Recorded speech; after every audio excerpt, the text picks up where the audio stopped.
ও গণসংযোগ অনুষ্ঠানের মধ্যমণি বাংলাদেশ জাতীয়তাবাদী দল বরিশাল মহানগর বিএনপির সিনিয়র যুগ্ম আহ্বায়ক, ছাত্র দলের সোনালী ফসল, ব্রজমোহন বিশ্ববিদ্যালয় কলেজে বেড়ে ওঠা ছাত্র নেত্রী,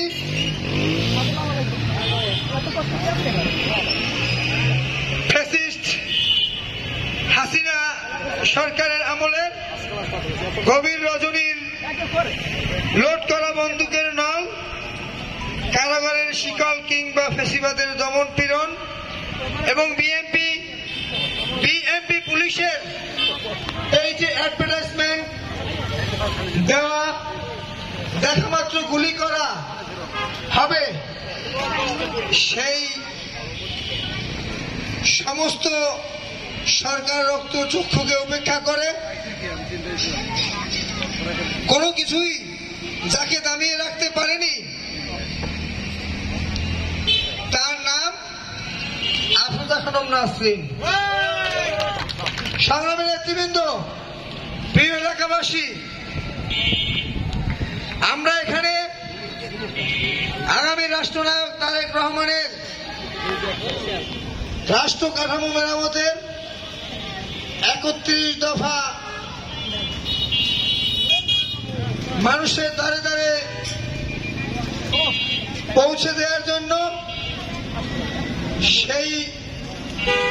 কর্মসূচির অংশ হিসেবে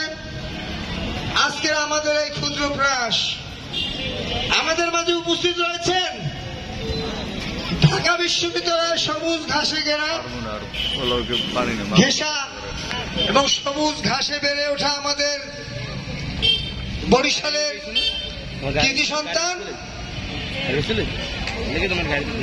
সাবেক ছাত্র দলের যুগ্ম সম্পাদক, যুগ্ম সাধারণ সম্পাদক এবং বরগুনা জেলা কমিটি গঠনের সদস্য, কেন্দ্রীয় টিমের সদস্য জনাব সাইফুল ইসলাম সহ বাস্তুহারা দল, ছাত্রদল, যুবদল, বিএনপি বিভিন্ন ওয়ার্ড থেকে আগত সকলকে জানাই আমার 13 নং ওয়ার্ড বিএনপির পক্ষ থেকে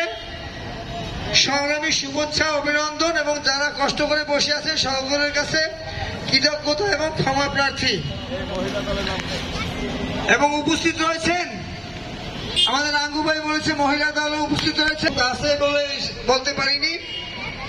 দূরে থাকলে হয়তো বলে ফেলতাম, চোখ দূরে অনেক দূরে পিছনে গেছে তো, তাই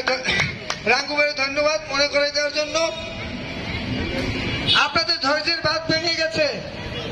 আমি বুঝতে পেরেছি, উপলব্ধিও করতে পেরেছি। প্রিয় এলাকাবাসী এবং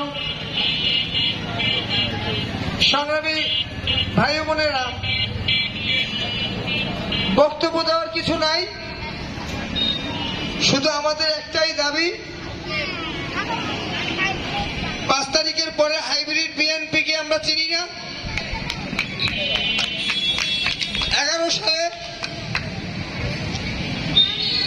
11 সালে ফেব্রুয়ারি মাসে ছাত্র দলের যখন মহানগরের যুগ্ম আহ্বায়ক হয়েছিলাম, কেন্দ্র থেকে নির্বাচিত হয়েছিলাম, আমার বড় ভাই সাইফুল ইসলাম ওনারা কেন্দ্র থেকে আমাদের অনুমতি দিয়েছিলেন। সেই ছাত্র দলের যুগ্ম আহ্বায়ক যখন ছিলাম, আমাদের সিনিয়র যুগ্ম আহ্বায়ক ছিলেন ছাত্র দলের সভাপতি, যিনি স্বামী সংসার সন্তানদের চিন্তাও করেন নাই, যার সঙ্গে থেকে পুলিশের গাড়িতে ইট মেরেছি, আগুন জ্বালিয়েছি, রাত জেগে বাগানে বসে মশার কামড় খেয়েছি, সেই